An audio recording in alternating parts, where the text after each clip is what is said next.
The following is a class on the Srimad Bhagavatam, first canto, 8th chapter, text number 40, given by His Divine Grace, A.C. Bhaktivedanta Swami Prabhupada, recorded on October 20th, 1974, in Mayapur, India. Translation. All these cities and villages are flourishing in all respects, because the herbs and grains are in abundance, the trees are full of fruits, the rivers are flowing, the hills are full of minerals, and the oceans full of wealth. And this is all due to your glancing over them.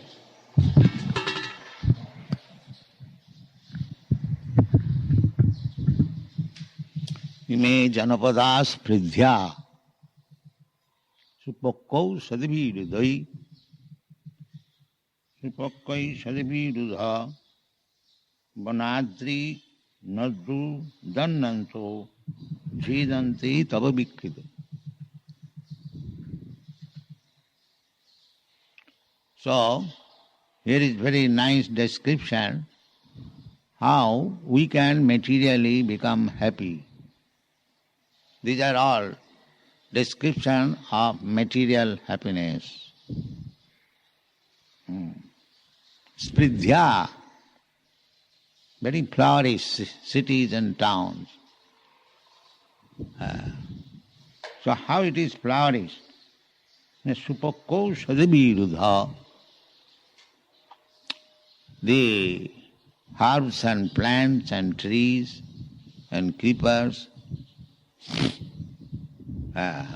they are all luxuriously grown and sufficiently supply the needs of the human being. Every plant and creeper is useful for human being. We do not know how to use them. Experience men, they collect so many aushadhi, bannaushadhilata loki jayati paramam hitam. We are neglecting these herbs and vegetables, but because we do not know how to use them, we have to meet so much bill of the doctors. But there are everything complete. Krishna's arrangement is very complete. Purnamidam purnamada purnat purnamudachyat. Krishna has given us everything incomplete. There is no question. Although we have come to this material world for undergoing some tribulation on account of our rebellious attitude towards Krishna. Krishna, we are meant for serving Krishna, but we are rebelled. Why shall I serve Krishna? I shall serve my senses. I shall remain independent without Krishna. This is our folly. That is not possible. We have discussed already that without Krishna there is no question of happiness. There is no question of happiness. This is called ignorance. Krishna bhuliya ji anadi bohinmukh ataye maya day sangsaradi dukh. There is something like that. Our only fault is that we have forgotten Krishna and we have come to enjoy this material world. Material enjoyment means sense gratification. That is material world. And spiritual world means there is no sense gratification. Only activities for Krishna's satisfaction. That is spiritual. The so-called material world can be converted into spiritual world when this Krishna consciousness is there, that everything should be used for Krishna's pleasure. That is spiritual world. Otherwise it is material world. In the higher sense, there is no material world at all. Sarvam Khalidam Brahma. Everything Krishna and Krishna's energy. So Krishna's energy is not different from Krishna. Just like the sunshine is not different from the sun. Although sun is millions and millions of miles away, still we can feel what is the sun by feeling the energy of the sun, the sunshine. We can understand that sun is complete heat and light. Although we cannot go to sun, but by the sunshine we can understand. Similarly, we can understand Krishna by his different energies. Parasya Shakti Vividhaiva Sriyat. He has got multi-energies. So these plants and creepers, they are also produced out of Krishna's energy. And we take advantage of them. So if we want to be happy, these things are required. What is that? Imi Janapada Spidda. Janapada, cities and towns, we require. Because we are human beings, we cannot live in the forest. There are certain uncivilized human beings, they are meant for living in the forest because they are not civilized. But civilized men, they require nice towns, cities, full of gardens, parks, and nice roads and paths, nice buildings. They're all described in the Srimad Bhagavatam about the Dwarka city, Mathura city in those days. Still, there are some samples. In Mathura you will find that outside the city there are many gardens. The gardens, formerly the guests, kings and big men, when they become guests, these garden houses were meant for them. We get this information from many Vedic literature. So anyway, we should be eager to become happy even in the cities and towns with the help of these things. Aushadhi, Virudha, then forest, Adri, Nadi. Nadi means not dirty Nadi. Very clear water and waves are flowing. And by the modern civilization, I have seen so many rivers in Europe, in Paris, in Moscow, and in Germany. All rivers are very, very dirty. Very, very dirty. You cannot take bath, what to speak of drinking water. It's so dirty due to this rascal industry. Even in our New York, the bays and the seas, they are also polluted. All dirty things are there. How long the water will be clear? No. The rivers, at least the rivers in the city, they should be kept very clean. But they cannot keep clean because they have got so many dirty activities, enterprises, mills and factories. So in Calcutta also, there are so many jute mills and factories on the river side. All the night soil, they are thrown into the Ganges. So still the Ganges is so powerful that it keeps clear. hundreds and thousands people still they take bath in the Ganges and they keep very good health. Those who are taking bath regularly in the Ganges and cities and towns, there must be a river. In India you will find all the important cities in India, they are on the bank of the Ganges, on the bank of the Jamuna, on the bank of the Narmada, Krishna, Kaveri, like that. All the important cities. And Chanakya Pandit says that don't go to a town and city where there is no river and where there is no friend and there is no temple. Don't go to that city. If there is no river, no friend and no temple, then that is a great city, is a great forest. So that is forbidden. So we should be happy with these things.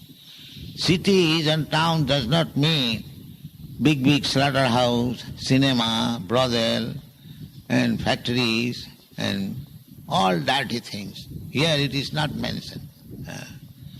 Here Kunti Devi says, Ime janapada spridhya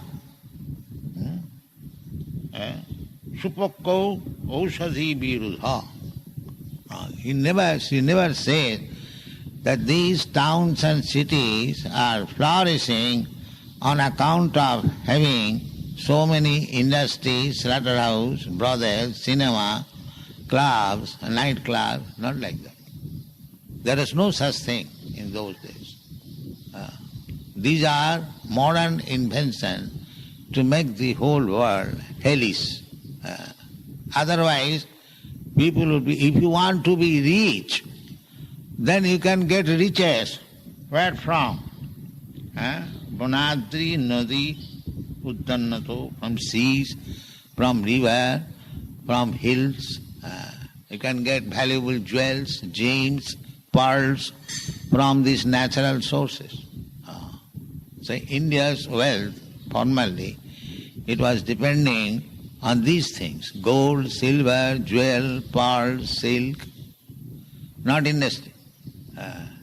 And from the forest, from the herbs, from food grains, all natural product. So from the river, the saintly person, they dependent mostly on the river side. Anywhere they will put a cottage on the river. Still that is going on. A saintly person, if he wants to remain in a secluded place, so they select any place on the river side, have a small cottage. Still you will find in many places, especially on the bank of the Ganges, Narmada, Godavari, Kaveri, there are many saintly persons, especially on the bank of Jamuna and Ganges. If you go to Allahabad, you'll find they are living very peacefully in a small cottage on the bank of the Ganges. When Narad Muni made the hunter a disciple, so he dragged him to the riverside, Ganges, and gave him a tulsi plant that you sit down here and chant Hare Krishna mantra, and the tulsi plant is here, you offer obeisances.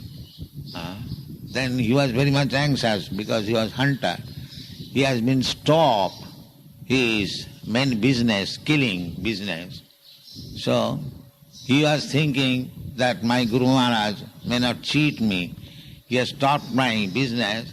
He has broken my bows and arrows. And now he has dragged me here to sit down and chant Hare Krishna. Then he asked, what about my food, sir? I'll sit down here also. The Narad Muni assured him that don't bother, I'll send you your food. You sit down here, you chant, and I will send you your food. So he was little doubtful. Anyway, This news, as soon as the news spread in the neighboring places, that a hunter has become a Vaishnava. So out of curiosity, people used to come to see the hunter Vaishnava. The hunter, when one is Vaishnava, he is no longer a hunter or belonging to any caste. But people used to say the hunter Vaishnava. So, it is the custom of grihasthas that when a grihastha goes to see a saintly person, he should bring some gift. Never mind, however insignificant it is, at least one palmful of rice or dal or atta, put there. Give something. If one comes to the temple, here are many temples in India still. People come there with one who hasn't got many things, but he brings one palmful of atta or rice or dal. This is useful. And in the temple there are 3 pots. They put dal in the dal, atta in the atta, and rice in the rice. So in this way, the inmates of the temple, they can live without going outside. But people have lost such habit. They come empty-handed. Darshan. That I will not give you anything, but you are a saintly person, give me darshan and give me your ashirvad, and then I enjoy my senses. Nothing to give you, but you give me your ashirvad. You give me the dust of your feet, I become benefited. You starve. But that is not the person. So, the hunter, he was following the instruction of his Guru Maharaj, Narad Muni, chanting Hare Krishna and sitting very peacefully. The people would come and they were supplying. So many people came, heaps of atta, heaps of rice, heaps of vegetables. So he became little agitated. What shall I do with so much quantity? Why he is sending so much? We are simply 2, husband and wife. So why he is sending? So actually, for Vaishnava, who is dependent on Krishna, there is no one, there cannot be. Yogakshemam vahamaham tisam nityabhijuktana. If one is actually dependent on Krishna, there is no question of scarcity. That is the Sukadeva Goswami's instruction. Kasmad bhajanti kavayo dhanadunmadandhan. He says to the saintly persons to become independent. So he advises that why you are anxious for bedding. There is very nice grass and you have got pillows, these hand, arms. You can lie down here and what is the necessity of keeping a water pot? Because the sannyasi, even giving up everything, he keeps one water pot. So Sukadeva Goswami criticizes, what is the use of keeping water pot? You have your palm, you can take water from the river and drink. Chirani kingsan pathina santi, and old cloth thrown away. Formerly, grihasthas in different ceremonies, after taking bath, they would throw away their garments there, so that poor people, they can take it and use it. New. Every religious function, in our childhood also we have seen, as soon as there was a new function or puja, there was new cloth. Even household puja, that takes place practically every month. Lakshmi puja, Kartik puja, 12 মাসে 13 পার্বণ, Actually there are 12 months, but the festivals are 13. It was very difficult to adjust where the another festival in which month it should be observed. So we have got experience in Lakshmi Puja, all new clothes. The children, at least the children and the housewife will have new clothes for every function. And what was the price of cloth? Very cheap. 1 rupee, 4 annas, 1 rupee, 6 annas per pair. So we have seen it. So festival. But there was no scarcity. Why? People were religiously inclined. Even for a beggar, there was sufficient. The temple, sufficient. Everything. That is called image anapada spridhya, viddhi riddhi. When opulent, all the cities and towns were opulent, villages opulent, no want. And they depended on the trees, plants, this river, the mountain, the sea. Those who were their expert, they would go underneath this sea and pick up the pearls. That is very valuable. And still there are. So for rich man, the jewelries, the silk, nice food, nice building, and poor man also, if they do not require jewelries, but they are not hungry, everything was complete. So,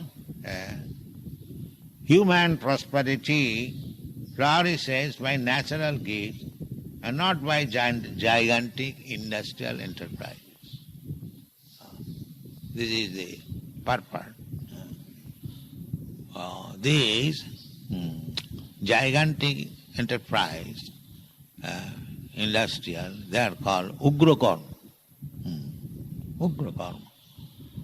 Just like now, New Delhi, there is industry. Every town has got industrial area, and big industries are flourishing, especially when you go from Vrindavan side to New Delhi. The first big industry we see, the Goodyear tire, very big factory. So people are being dragged there. So come here, you'll get good salary. Why you are working in the field so hard? Come here, you will get good salary. And so they go, but the result is that they are not happy. And when they are not happy, they are induced to take wine and meat. In this way, whole world, India, it was not there. Gandhi's movement was to stop this wine place, and as we are prohibiting. But at the present moment, the government is encouraging. It is very regrettable. The gigantic industrial enterprises are products of a godless civilization. Godless civilization, they no more can depend on the natural gifts. They think by industrial enterprises they will get more money and they will be happy. And to remain satisfied with the food grains, vegetables and natural gifts, that is primitive idea. They say it is primitive. When men were not civilized, they would depend on nature. But when they are advanced in civilization, they must discover industrial enterprises. So instead of eating on metal dishes, the civilized man should eat on what is that called? Plastic. That's all. Now plastic utensils, not even metal. Still, according to Vedic civilization, these Hindus, they would not touch these china clay utensils or these plastic utensils, never. Or glass utensils, they will never touch. Especially in South India, they are very strict. A poor man would prefer to eat on the plantain leaf, and the rich man, they eat on silver utensils. They do not even like to, brass or other base metals. So this is very good economy also.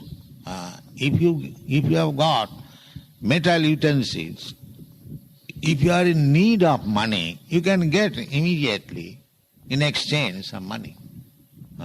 There are pawn shops, so they will keep anything, a good Banarasi sari or metal utensils or ornaments, if you need village bankers. Immediately. Poor man, suppose if you require 5 rupees, 10 rupees, you haven't got.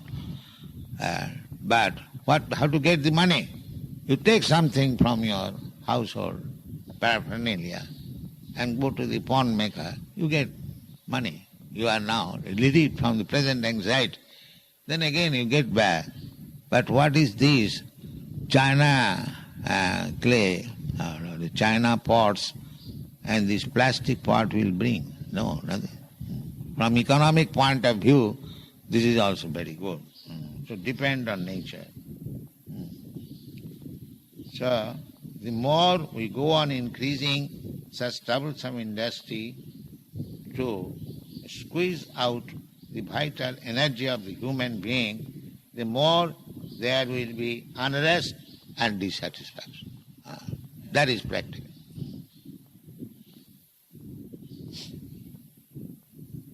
Of the people in general, although a few only can live lavishly by exploitation.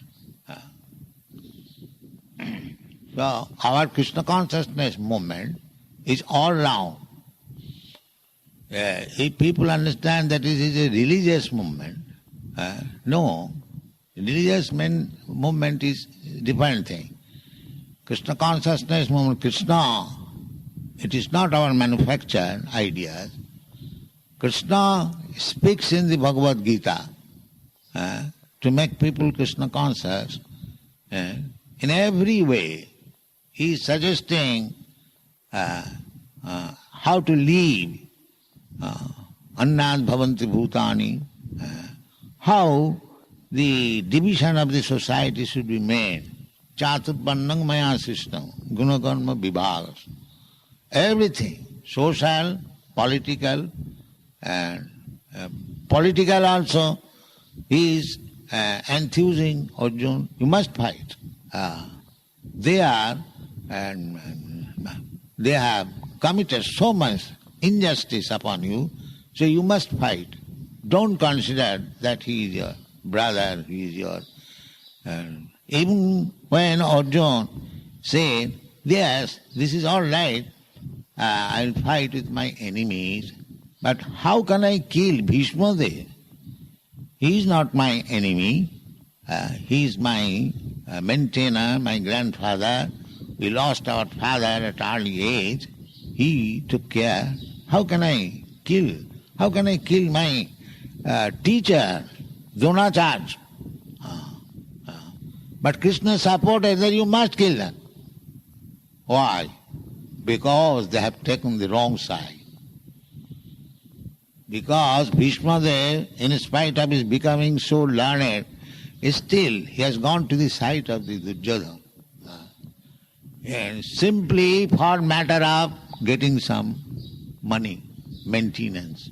And actually Bhishma Dev went to the side of Duryodhana, considering that these people are maintaining me. How can I give up their company at times of danger? That is also another consideration.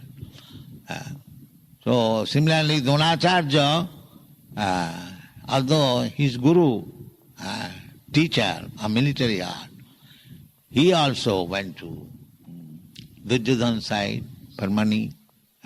Therefore, Karna, nobody came to this side.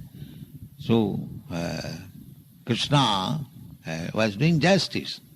That he was, this is politics. Tit for tat. This is politics. Sate sarthang samacharit, Chanakya Pandit says. If somebody is shata means very cunning, so you should be also cunning. This is politics. He should not be at that time a Brahmana, liberal. No. So the idea is that in the Bhagavad Gita, Krishna teaches everything very rightly, properly. The whole Vedic literature is meant for that. Not one-sided. Now here he is speaking, Kunti is speaking to Krishna, how to live, how by the association of Krishna, people will be happy, how they shall live happily in the towns and cities. These things are described. So we should always remember that this Krishna consciousness movement is for all-round development of the human society, not a sentimental religious movement. If people take to this, and it is based on the teachings of Krishna and the teachings of Bhagavatam, everything is described there. So the more we grow, grow strength rather, because we are now weak.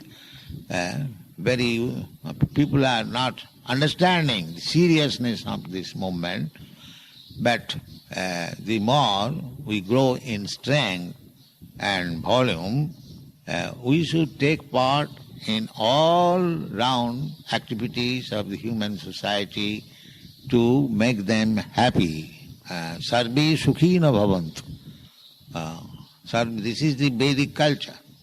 The Vedic culture wants to see everyone is happy, and especially the Vaishnava. Vaishnava paradukha dukhi. Vaishnava has no unhappiness because he has got Krishna. Janglam dha chaparang lavang mannati nadhikang tata. One who has got Krishna, what is unhappiness? And where is what? But he has nothing, such thing as unhappiness. But he is unhappy seeing others, these so-called rascals who have forgotten Krishna, they are unhappy. Vaishnava is unhappy seeing these people's unhappiness. Prahlad Maharaj life. Sochi tato vimukho chetas. I am thinking, I am lamenting only for these rascals who have forgotten you. And forgetting you, they are trying to become happy by so many ravish activities. Maya sukhaya bharamud bhato vimura. They want to be happy by inventing machine for saving also. You see, the attention is diverted that for saving they want machine, for brushing the teeth they want a machine. So that means the intelligence is being misused. Intelligence is being misused. Therefore, a Vaishnava duty is that even whatever they have discovered, that can be used for Krishna's service, and to teach them how to engage everything in Nidbandhi Krishna. Anasaktasya vishayan jatharam upajan. Anasaktasya vishayan jatharam upajan. Our policy is that we are using this microphone. It is not that if there is no microphone, we shall stop our speaking or preaching work. No. We have no attraction for this microphone. But when there is microphone, we take advantage for spreading Krishna consciousness. Anasakta, that is the formula given by Rupa Goswami. Anasaktasya vishayan jatharham upajunjata nirbandhi krishna sambandha jukta vairagam. One may say that if you are condemning material civilization, why you are using? It does not mean that we are attached to it. But if there is some advantage for spreading Krishna consciousness, we can use it. We can use the modern invention, but we are not attached to that. It is not that without it we become collapsed. No, that is not our policy. We can do with it and without it. When we use it, it is for the advantage of the person. His energy is being, who has invented this microphone, his energy is being utilized for Krishna's purpose. So, dovetail, everything dovetail in Krishna's service. So without Krishna we cannot be happy. That is the right conclusion. And that is stated here, that everything is flourished on account of your presence. And as we have repeatedly said, we can keep Krishna always present by Krishna consciousness. Then everything will be nice, we shall be happy, either in the town or in the forest, everywhere. Thank you very much.